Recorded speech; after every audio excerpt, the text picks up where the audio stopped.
we will have a video presentation by Heather Williams and give us an opportunity to actually eat lunch. Right, so on this panel we have three presenters. The first is going to be Kevin Chiou. He is a fourth-year student at Duke University majoring in economics and minoring in biology and chemistry. His research interests are in healthcare economics and policy, healthcare disparities, and clinical medicine. This while he will be attending medical school in his home state of Florida. Texas. Awesome. Yeah. He says Texas like, hey, Wanda, is there any other school other than Texas? Right? No, you said Florida, so I said, Did I say Florida? Home state. Okay. But I'll probably go into Baylor College of Medicine in Houston. Oh, Baylor. Cool. All right. In Houston. Super. Our second presenter will be Bruce Curry. He is a professor of economics and the associate vice president at Concordia University in St. Paul. He is well known for his research on the economic contributions of immigrants and minorities in the U.S. He offers a new perspective of immigrants and minorities, viewing them as capital and reference to their multi-dimensional roles in the economy as consumers, workers, entrepreneurs, taxpayers, cultural assets, users of global networks, and civic constituents. He also researched the impact of economic policies on Dalit and tribal children in India and the need for comprehensive strategies for economic development. His views have been featured in the local, national, and international press, and there's a link on our website for his blog. His app featuring his research on immigrant capital can be found on Google Play and iTunes. And when he comes up, we'll make sure he'll give you the name of the app. Our third presenter, who will be joining us via FaceTime, so we won't actually see her, but we'll get a chance to hear her, is Janice Johnson-Diaz. She's a newly tenured associate professor of sociology and a graduate faculty in the Department of Criminal Justice at John Jay College. Janice holds a PhD in sociology from Temple University. She completed her postdoctoral study at the University of Michigan's Gerald R. Ford School of Public Policy, National Poverty Center. Her research focuses on impoverished mothers and children. In addition to her academic work, Johnson-Diaz has extensive experiences working with, evaluating, and building collaborations among social services. So I met Janice through Sandy probably about 2 or 3 years ago, and then in the spring, I want to say of 2011, she partnered with Bennett College through a program that she has called the Grassroots Foundation, and we did this thing called We Run Greensboro. So it has a middle college, which is their high school, which is attached to their college. So we probably had about 25 young ladies who we trained to run a 5K. And when I should say, I trained to run a 5K. And so if you ever, I suspect that some of them actually be at Bennett, it was always very funny because I think when she interviewed them, and maybe she'll talk a little bit about this, when she began to talk, that I would tell them things like there would be a poll, and I'm like, come on, you can make it to the poll. And I think when they interviewed her, they would say, Professor Sharp was always like, okay, see the poll, you can make it to the poll. But what was most exciting to me is, with the exception, I think, of 2 young ladies, every one of them ran the 5K, because they participated in the 5K, and their families came out and ran with us. So it was, it was really nice to sort of see the weeks that we spent actually come through fruition. And I'll say that there was a young man who would come out and support his sister. So his name was Antonio. And what struck me as odd is, I remember Janice sharing in her interview with him that he said this was the first thing that he had ever completed. And I thought, he turned 21 and we had a party, and I think that just kind of blew my mind, that running the 5K was the first thing that he completed. But he and his sister were fast, so it was nice, to actually have him out. So we're going to start with Kevin, we'll follow with Bruce, and then we'll end with Janice, and then we'll take questions.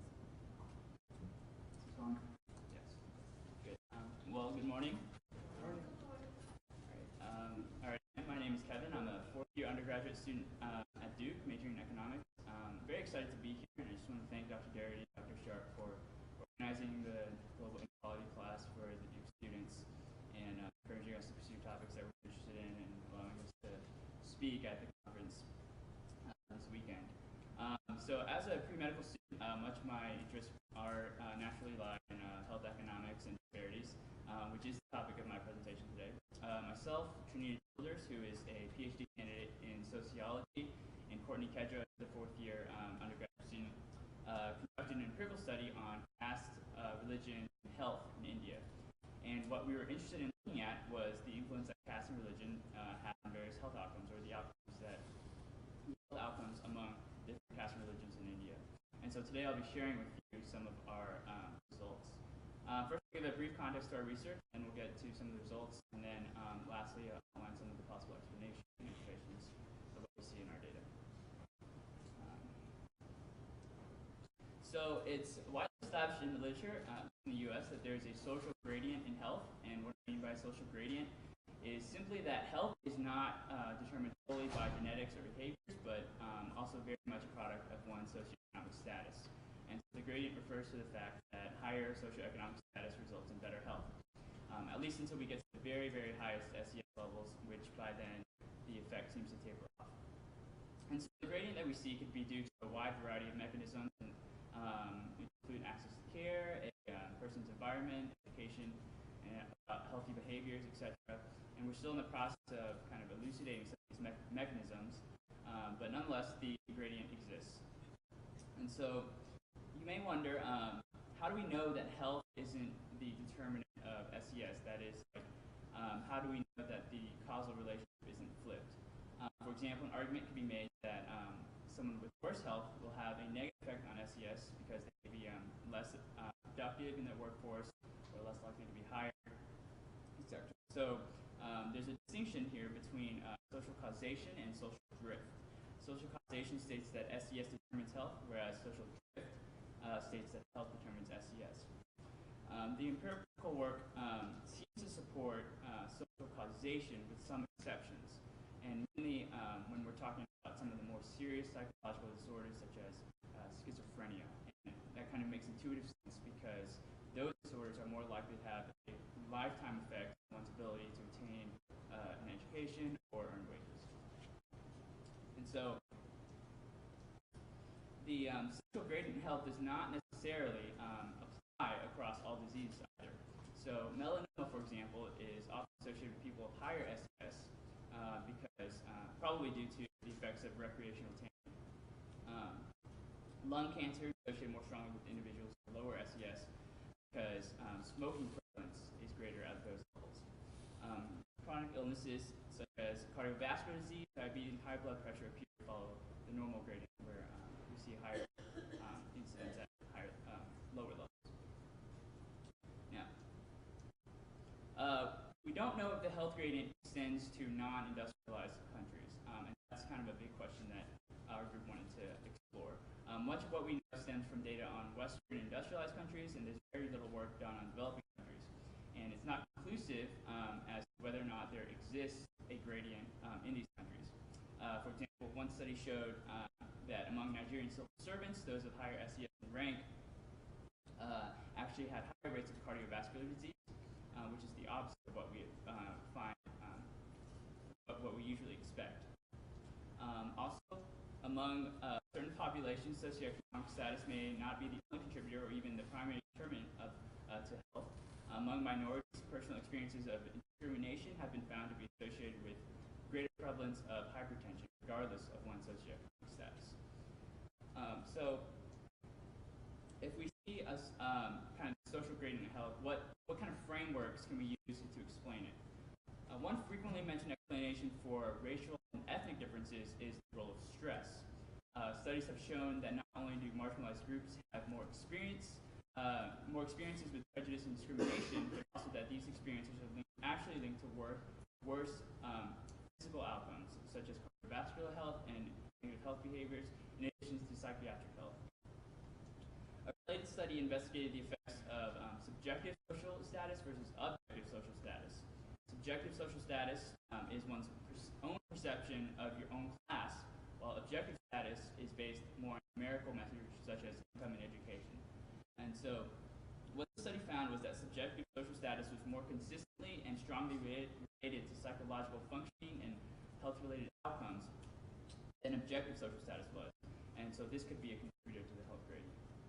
So what you feel, what you perceive as your social status could have an effect on your actual physical health Lastly, the epidemiological transition.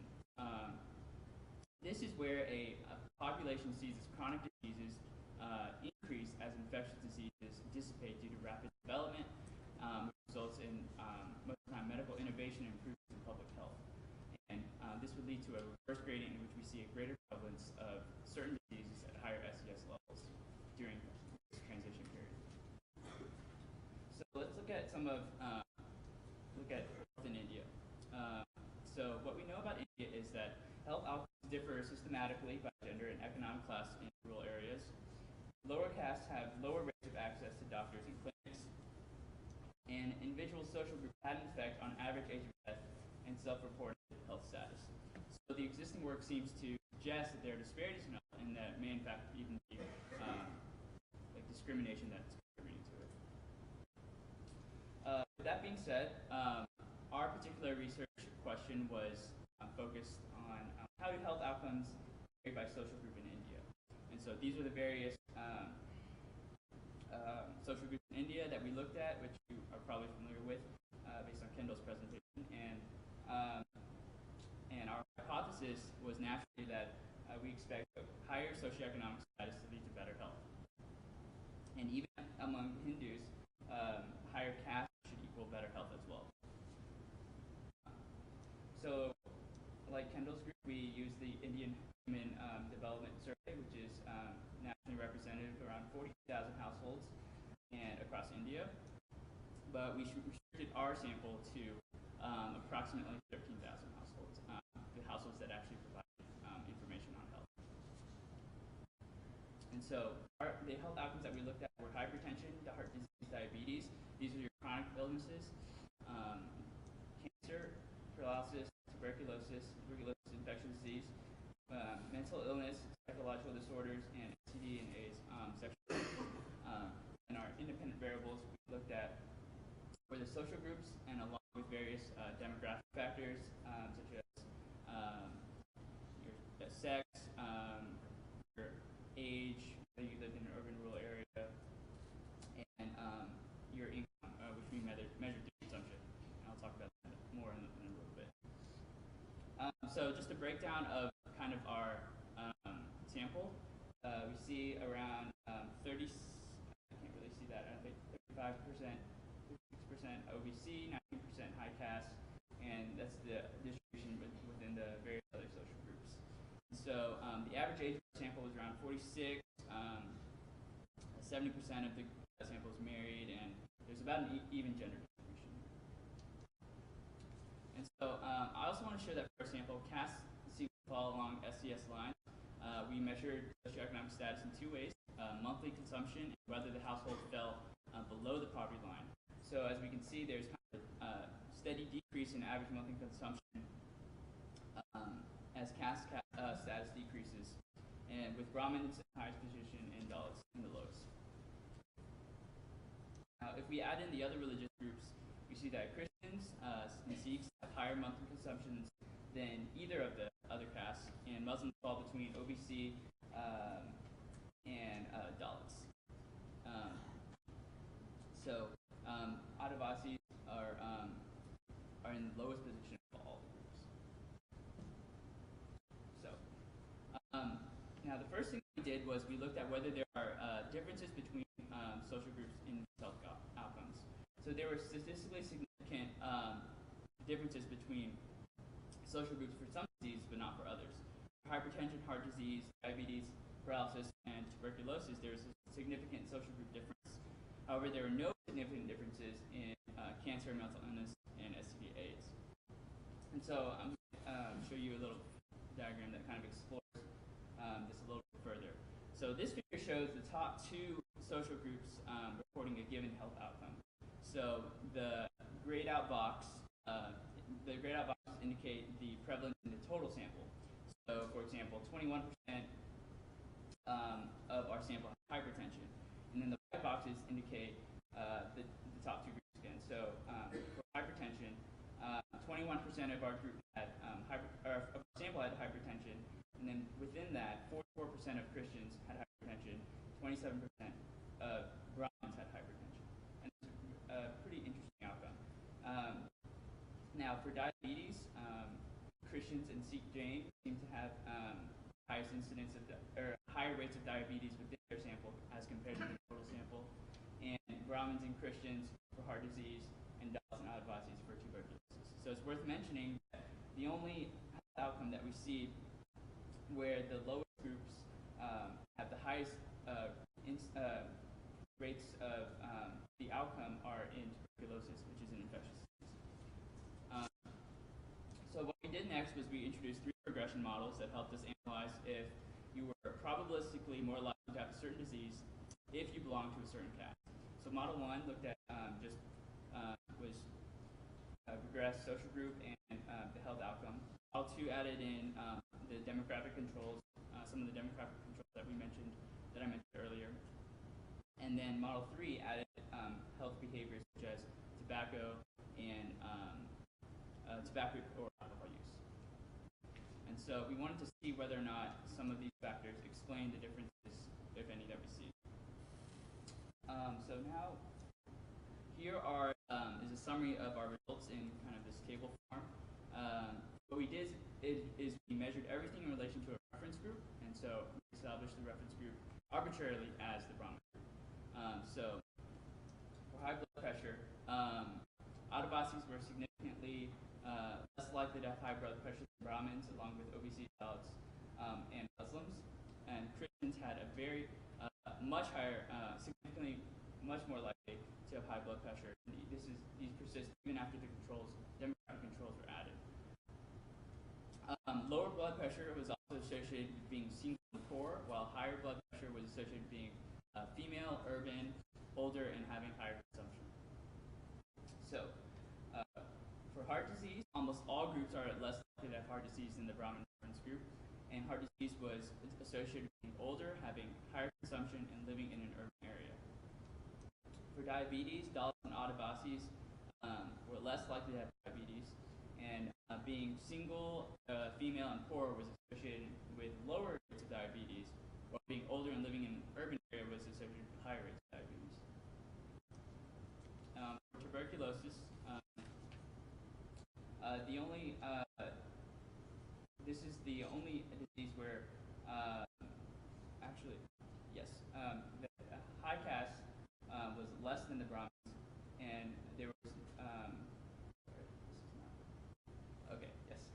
so high caste was less than the Brahmins, and there were no groups that reported significantly more,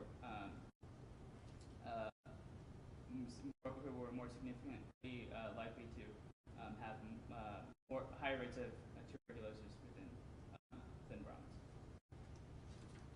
So when we get to paralysis, we see Adivasis were more likely to have experienced paralysis than the reference group. Paralysis was also associated with being male. Cancer, Adivasis were the only group that were less likely than Brahmins to have cancer. And then we found no significant differences in STD and AIDS or mental illness.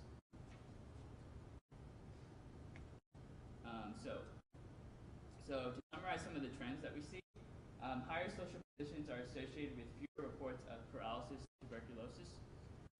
Higher social positions are also associated with more reports of heart disease, high blood pressure, and diabetes. And Christians report more heart disease, diabetes, and high blood pressure than Brahmins, which is something interesting that we found when we looked at the data. So lastly, how does that fit into kind of what we talked about earlier?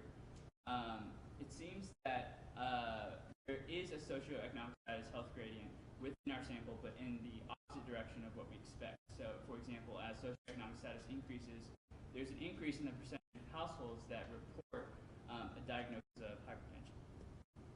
And the pattern is similar, but not as definitive for heart disease and diabetes. Tuberculosis is the only health outcome that is more widely reported for low socioeconomic status groups. So what might explain this pattern? Again, epidemiological transitions is an attempt to explain the relationship between advances in healthcare and health problems. So and the last step in this kind of modernization period is the age of degenerative and man-made diseases. So stage, people live longer as infectious diseases dissipate and increases the viability of degenerative diseases. So man-made diseases such as hypertension, diabetes become more and more frequent.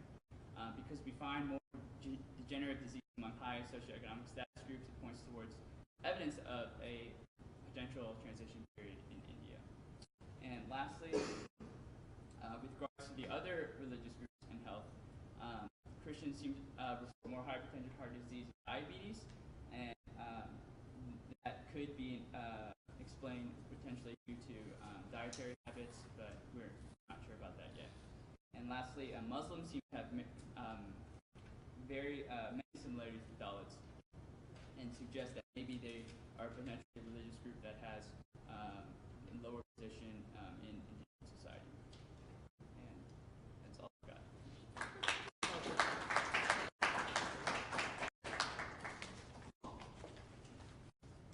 Okay, Janice. Okay, Janice. Oh, did you Oh, I'm sorry. I'm so sorry. I'm so sorry.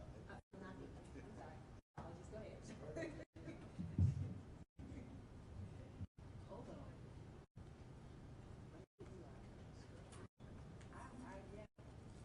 While you're setting up, I'll just Told to ask. start the conversation. It's a pleasure to be here. That's it. I want to thank Dr. Shah, Dr. Kirby, Sam Myers, and of inviting me to be here. And we've been through many things with Dr. Thorak in different parts of the world, reflecting on this topic. And I'm also very pleased with to be receive an invitation from Giri. And I think what's happening here is very unique when I see young people interacting with more experienced researchers and being mentored by what you are doing, and how, from their perspective, from a cultural perspective, or from an experiential perspective, how that research might be improved. It's a good model for institutions to. So today, when I was invited to talk about join this conversation, I naturally try to connect two aspects of my life. The early part, when I came here in '82 to do a PhD at the University of Notre Dame, I was looking at my PhD work in economics, and I ended up looking at the impact of the economic development process on children, because I was wanting to show that there are consequences of our action, and you could trace what you might. What? Oh, you are. Oh, sorry. Oh, behind the chair. Behind the chair. You want to make me a rock star? Put it on dead. But that's good. Yeah. So let me. So I came to study the economic development process on children. That was my research, and I did it on Dalit and tribal children in India, because they are the most vulnerable group in India if you look at the conditions of their living. And so how does the economic process impact them?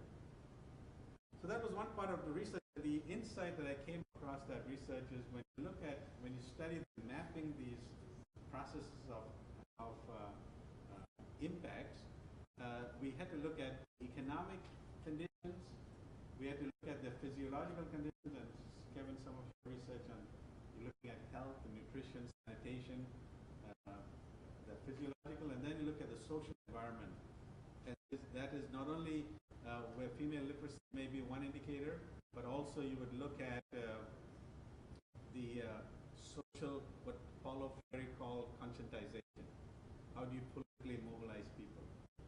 And here's some methodological problems or issues that I raised in my research with standard econometric work, is that if politicization is important variable in explaining health outcomes, like in the case of Kerala, where my research was based, we have high poverty rates, but also high outcomes in terms of literacy and healthcare.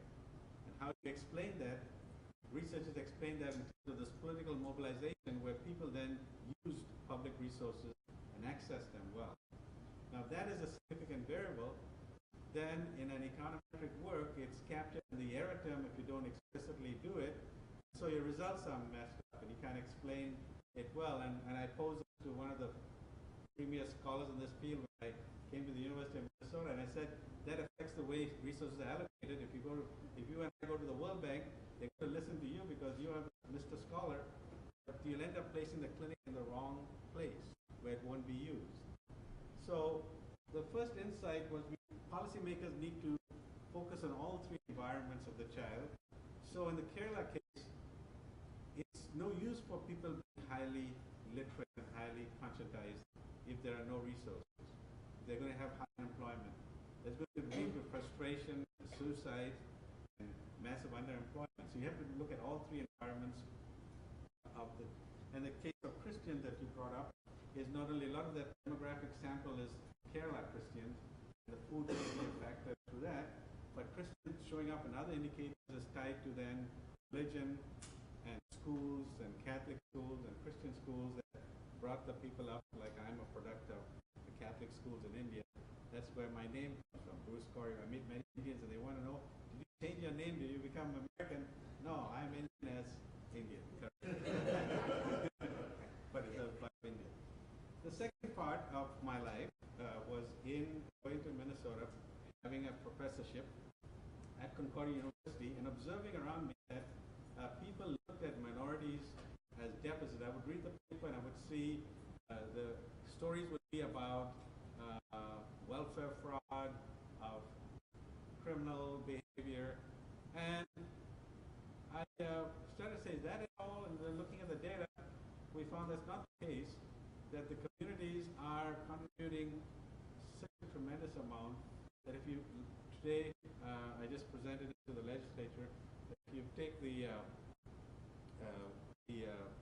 buying power of minorities in Minnesota is about $12 billion, which is bigger than the GDP of many countries. And if you look at the entrepreneurs, put them as a group, they'll be the 15th largest employer in Minnesota and about the top 15 in terms of the revenue too.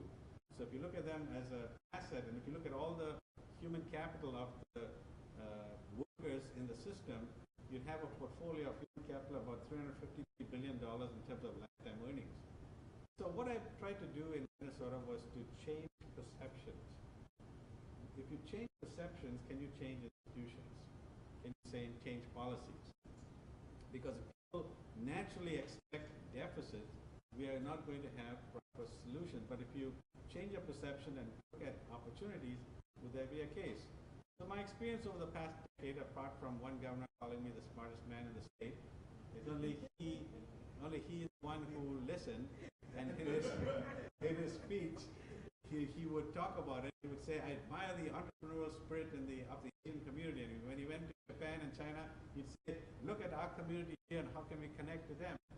But we had the toughest time convincing his commissioners and the rank and file about the importance of changing the assets. And I just told a second panel just before coming here, perhaps have been the only person ever appointed to a state task force to focus on the assets of the community, 2000, and it's now 2014. Nothing has been done since. But what I think has happened the most, which I think the biggest benefit was been that the communities themselves have found that their assets have been appreciated and acknowledged in the academic sphere. And whenever I speak about this, I see the people perking up in the audience are the minority people, because for the first time they're hearing data and seeing data that have never seen before and portraying their conditions in a different way. So the next step now is to try to get that into the policy stream, and that's where I am. And so I'm trying to see, maybe by changing the approach, when I talk about the app, I did an app on immigration, because I've been part of the immigration debate, and you can get an app that has all of this. You click, you'll find immigrants as consumers, immigrants as workers, immigrants as entrepreneurs, people make an easier case when they are portraying it. So one point is that always when we have academic debates, even in immigration, you tend to take the weakest case and hammer them. And so they've taken always the case of the undocumented worker, and by showing that they are harmful or cost the economy, they tend to criticize immigration as a whole. But even that analysis is flawed, as I showed the data. So moving from these experiences, what are some of the lessons I learned? And what I'm having here, I don't have econometric studies, I don't have that kind of data. I'm sharing you my reflection of being practical work in the last 15 years and this academic work earlier. What are some of the insights I have for what I call the architecture for change? So it looks like in order for change to occur, we find that some elements in various strategies, they have either some element missing or they focus on one element. I think Paulo Freire, again, the pedagogy of the oppressed, he made a fundamental insight that to have total change and systemic change, you also have to have an internal change, because very often you internalize the image of the oppressor. And if you don't get rid of that stuff, you become like that when you get the power. And so there's a process of getting the healthy self first. Not many people talk about it, but if you really want to have change, you have to be self-reliant, self-confident, and have that total change with it. Then when you start trying to mobilize community for change, again from the Indian case, like in yesterday's analysis, why are some Dalit groups better off than some other Dalit group? Take the case of Kerala. If you rank Dalits across the nation, they probably are the highest in terms of literacy and other indicators of health than other Dalit groups. And there's a reason for it. So part of that reason, if you try to analyze, it could be technology, it could be the critical mass of people in order to sustain a movement. It could be the resource base. But these factors come into play, as well as the practicality of conflicting egos, conflicting agendas, as people try to come together. And so you find great leaders, Gandhi, for instance, choose salt versus religion as a mobilization tool, a neutral element which can help to draw people out, and the passion that's very often used in India based on religion. Again, when you go through this system, I found as I have a friend, an African American friend, and he would say, I could walk into any building and I'll give you the year of that building. And what he means is the year of the people's mentality in that building. So you go to this government office and he says 1955. That's the way people think. So, but very often we are not aware of these institutions we are part of and the mechanisms in which that institution influences the outcomes, and what is correct, and who gets advanced, and who gets the access to the resources, and how it is said. And so that institutional change is important, and the structures. And I mentioned about the different kinds of resources that are important, not only the economic one, like Professor Charity talked about in terms of the wealth assets, but also access to information and other resources, and looking at what are the opportunities for even wealth creation and wealth building. What are the, very often we don't look at the issue as the opportunities that are presented or accessible, and how do you access those opportunities. And what is the role of encouraging? I would think one of the cases that we make about diversity is that diversity helps you think differently. And by helping you to think differently, you might come up with a different solution that other people cannot see it because they are still in the box. So in this process of change, how could you tap creative ideas from people and from this experience that could help make that change happen? And how you talk about it. As I mentioned, one of the speakers was mentioning yesterday about one of the presenters about framing. I think that's a big thing about how we talk about issues and how we address it, because the message has to be communicated like that famous made to stick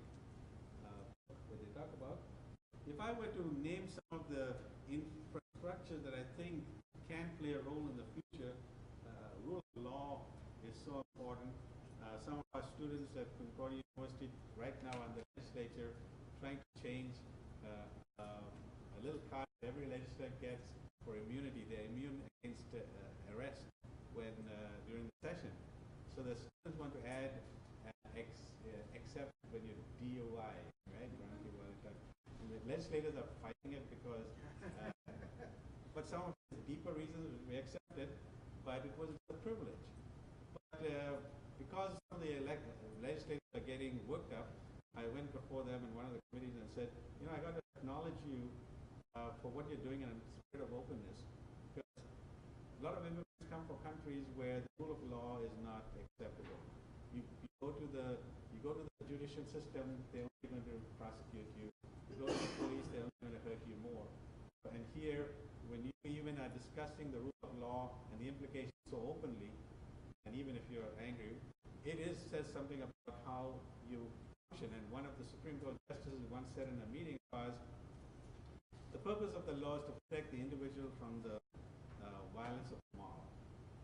So there has to be someone that has to protect the individual. If we don't have it, then we are going to have a problem. And then you have protection of rights.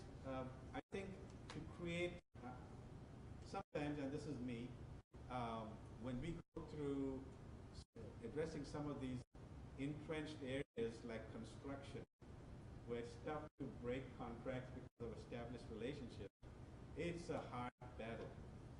What happens if you create a different blue ocean area where nobody's there, uncontested territory? So we tried some of those ideas, like in Minnesota, we're talking about cultural heritage tourism and this creating other kinds of models like Little Africa and Little Mekong, and where you are creating a whole set of industries and in business clusters that will bring jobs and bring employment. Everybody knows the role the internet has played in creating some blue ocean space for people.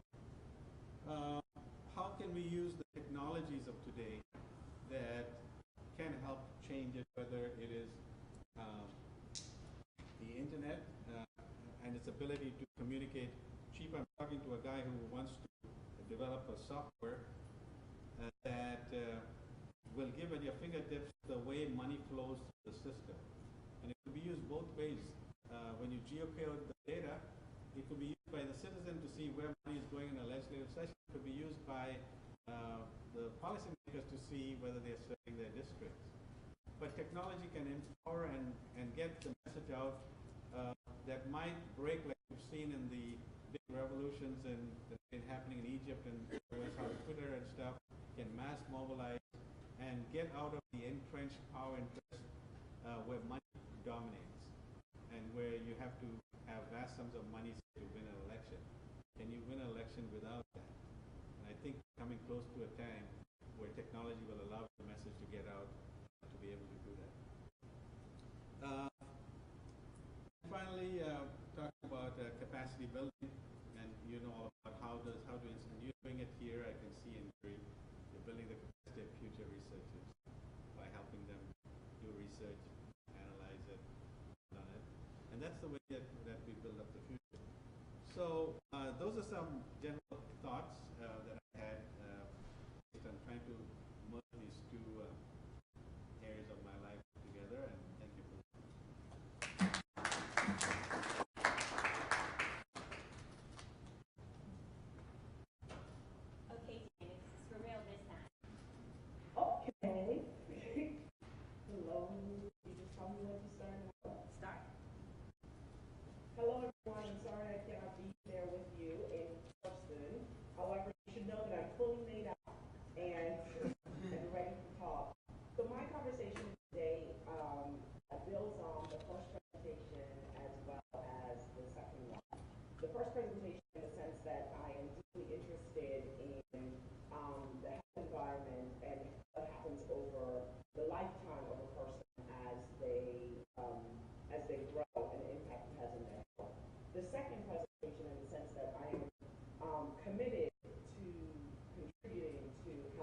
left over structural inequality.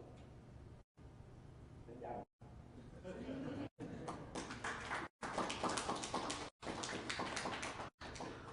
Okay, if I can get Kevin and Bruce to come back to the table. Janice will keep you around. So this is going to be our question and answer period. And Janice, we still have you on speaker. I have a question for her. Okay, so it looks like Janice, you're the first question, and this is coming from Bruce. That was a nice presentation. Thank you. Do you have any? Is there any empirical data that minority youth, say in college, are more obese than others because of these stressors or that environment?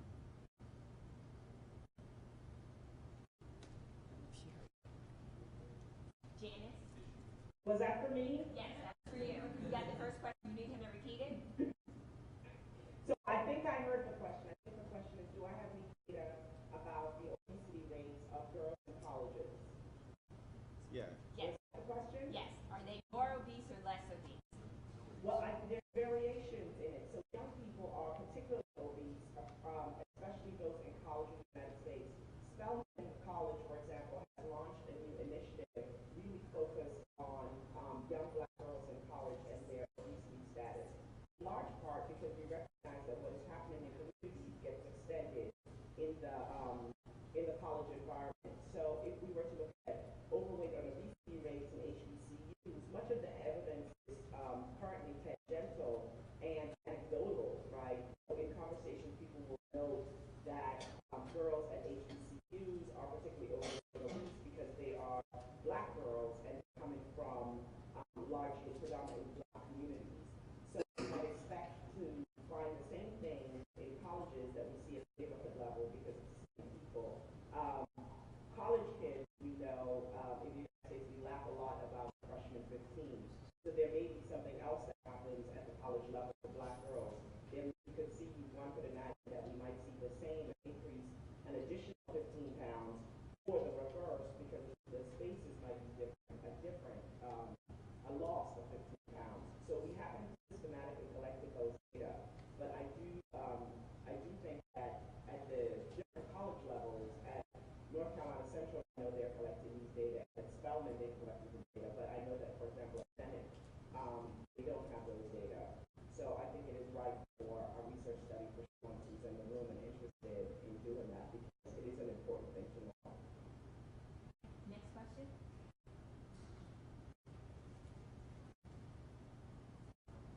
I have a question for you, Bruce.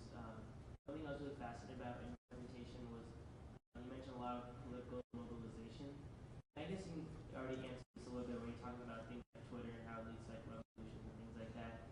But one thing that couldn't help but consider was, do you think that political mobilization is feasible only for those with more resources? Like, do you think there's a bias here that hurts the minorities and like the disadvantaged people? I didn't get your question. I was just saying, do you think political mobilization is more feasible for those that have access to more resources, not so much the minorities? No, what I'm thinking, you're right about that, but I think it happens around different conditions and environments. Like when I looked in the history of Kerala, that happened around a sequence of events and around conditions. So I think what I'm saying is that modern technology can help that mobilization to occur more easily and get connected. So it could happen. Sometimes it's the right elements coming together at a point of time.